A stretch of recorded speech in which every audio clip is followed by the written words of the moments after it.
ජින්න ඔන්න අද මම ජින්නගෙන් පද පෙරලිය අහන්නයි යන්නේ. අහමු බලන්නේ. මන් දන්නවා ටිකක්. අන්තිමට ඔන්න අපේ බලන යාළුවන්ටත් දෙනවා එකක්. වැඩෝ ඉන්නව නම් තෝරමුකෝ බලන්න.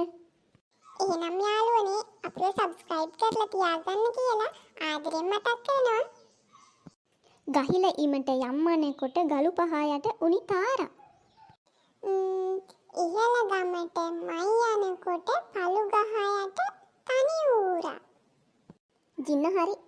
කහල ඉඩේ යම්මනෙකොට ගාර විහේ මුන් තුඳුනේ පැලෑරි ටිකේ කෑර වීවා. ඉහළ කඩේ මම යනකොට වීර ගහේ තුන් මුදුනේ වෙලා පැටිච්චෙක් වීර කෑවා. එහෙනම් ඊළඟ එකට දෙමුකෝ බලන්න උත්තර. දිස් කොරකඩේ පෑන් ලෙටව්. දිස් කොරකඩේ පෑන් ලෙටව්. කොස් දිරකඩේ ලේ පැටව්. එහෙනම් ඊළඟ එක කියමුකෝ බලන්න.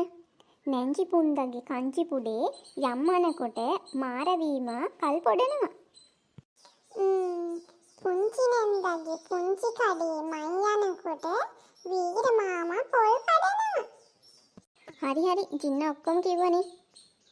එහෙනම් අද අපේ යාළුවන්ට දෙන්න තේරෙවිල්ල මෙන්න මේක. පුළුවන් නම් තෝරන්න බලන්න. ඔට්ටුයි බෑ.